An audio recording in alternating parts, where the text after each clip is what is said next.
There is a silent disease that infects almost every human mind.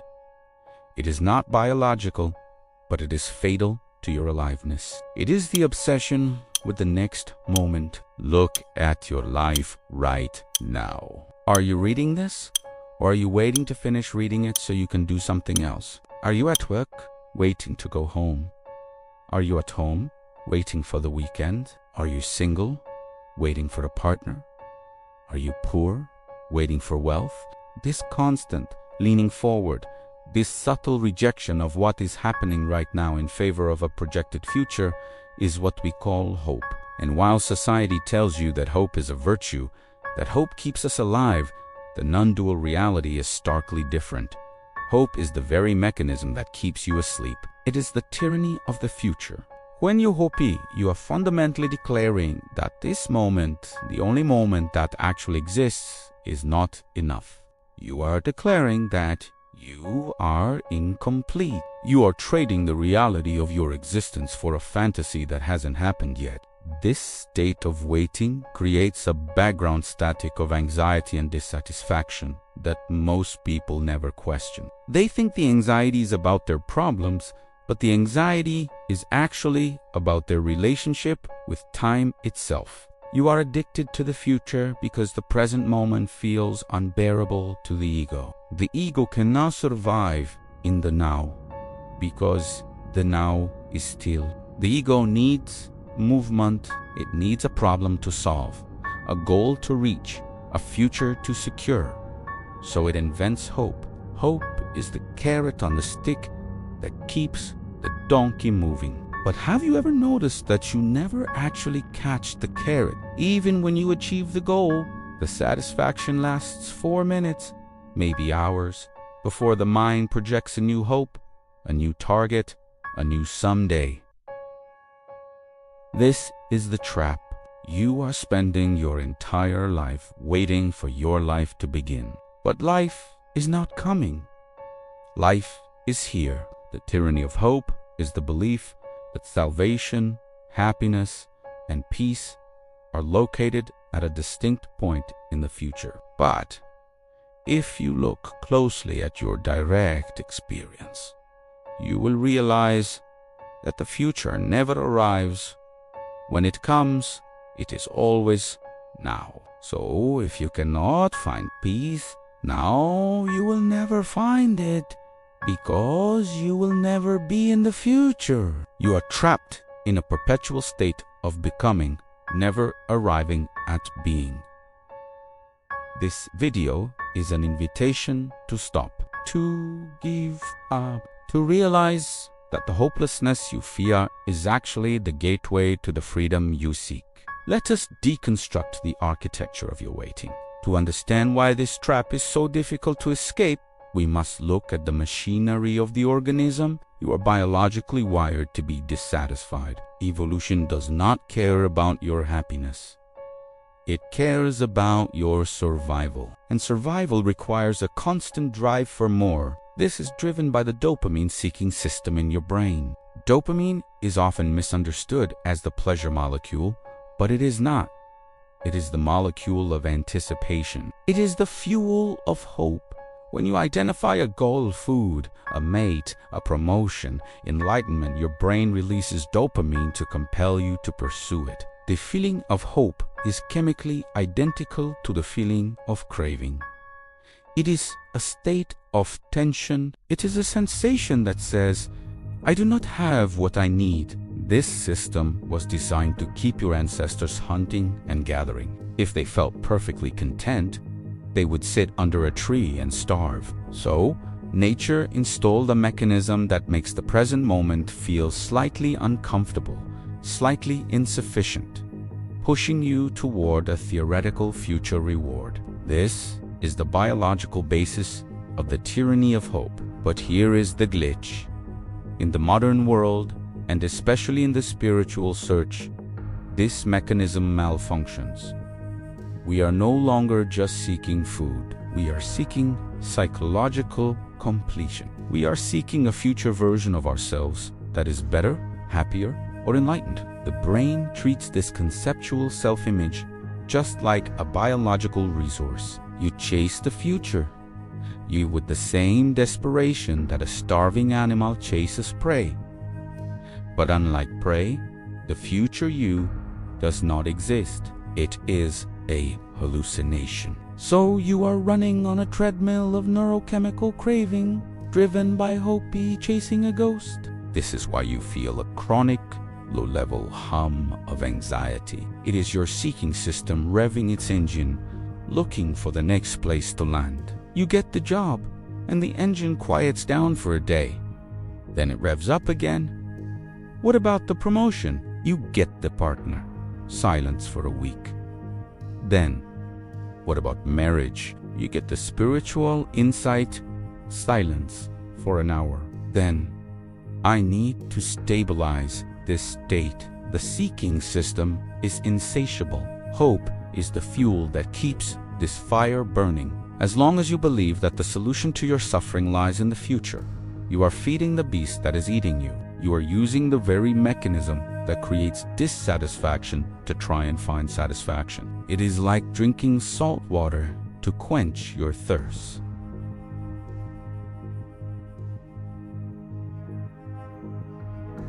It is a survival program that has overstepped its bounds. It has colonized your consciousness and turned your life into a waiting room. Let us move from biology to philosophy. The great philosopher Alan Watts often spoke of the difference between the functional future and the psychological future. Functional planning is useful. If you need to catch a train, you must look at the schedule and plan to be at the station at a certain time. This is practical. But psychological hope is different. Psychological hope is the belief that the asterisk result, asterisk of catching that train, will add something to your essential being. It is the belief that when you arrive at the destination, you will be more than you are now. This is the lie. We live under the illusion of someday. Someday, I will be confident. Someday, I will be at peace. Someday, I will understand. This someday is a mental construct used to tolerate a present reality that you resist. Hope is the resistance to what is. If you truly accepted this moment exactly as it is, fully and completely, you would have no need for hope. You would have no need to look away toward the future. Hope is a symptom of rejection. You are rejecting the now because it is painful, boring, or insufficient. So you invent a future where the pain is gone, but by focusing on that future, you perpetuate the rejection of the now, which perpetuates the pain. It is a closed loop. The philosopher J. Krishnamurti asked, "Can you remain with the fact of suffering without the movement to escape it?" The movement to escape is hope. When you stay with the fact without the hope of change, the energy of the suffering transforms. But as long as you have the escape hatch of hope, you never have to face the reality of your life. You can always fantasize that it will get better. This fantasy is a narcotic. It numbs you to the raw aliveness of the present. The tragedy is that people waste decades in this trance. They endure miserable jobs, toxic relationships, and inner turmoil, all sustained by the hope that it will eventually pay off. They sacrifice the only reality they have, the present, for a reality that never comes. This is the definition of insanity. To destroy the real for the sake of the imaginary. The someday you are waiting for is a concept in your head right now. It has no reality outside of your current thought. When you realize this really, realize it in your bones, the tyranny of hope begins to crack. You see that there is nowhere to go. There is nothing to wait for. There is only this. The messy, incomplete, imperfect. This, and strangely, in that hopeless realization, there is a tremendous peace, because if there is nothing to wait for, you are free to simply be. The most subtle and dangerous form of hope is found in the spiritual or self-improvement marketplace. This is the trap of becoming. We are taught that we are projects to be worked on. We must heal our trauma, clear our chakras, optimize our habits, and purify our minds. The underlying assumption is, I am not okay as I am, but with enough time and effort, I will become okay. This is the structure of the ego itself. The ego is a verb, not a noun. The ego is the activity of trying to become something else. When you apply this to spirituality, you create the spiritual ego. This is the part of you that hopes for enlightenment. It hopes for a final release from suffering. But notice the trick. The one who is hoping is the one who is suffering. The seeker is the frustration. You are trying to use the self to get rid of the self. You are projecting an image of an enlightened you into the future and striving to reach it. But this striving reinforces the belief that you are currently separate, broken, and lacking. Every book you read, every meditation you do with the goal of attainment, every therapy session you attend with the hope of being fixed, subtlety reinforces the message, I am not enough yet. This is the suffering of becoming. You are constantly leaning away from your center, trying to grasp a ghost. Non-duality points to a radical truth. There is no one to become. The wholeness you seek is already the nature of your awareness. It is not a destination, it is the ground you are standing on. But you cannot see the ground because you are looking at the horizon.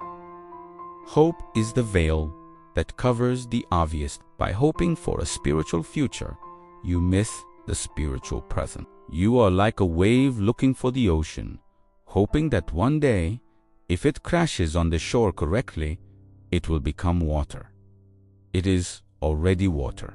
The hope of becoming water is what makes the way feel separate. To step out of the tyranny of hope, you must be willing to be exactly what you are right now without the promise of improvement. Can you be anxious without hoping for calm? Can you be sad without hoping for happiness? Can you be confused without hoping for clarity? When you stop trying to change your experience, the war with reality ends. And in the absence of war, what remains is the peace you were hoping for. But you could only find it by giving up the hope of finding it. It is the ultimate paradox. You must abandon the project of you.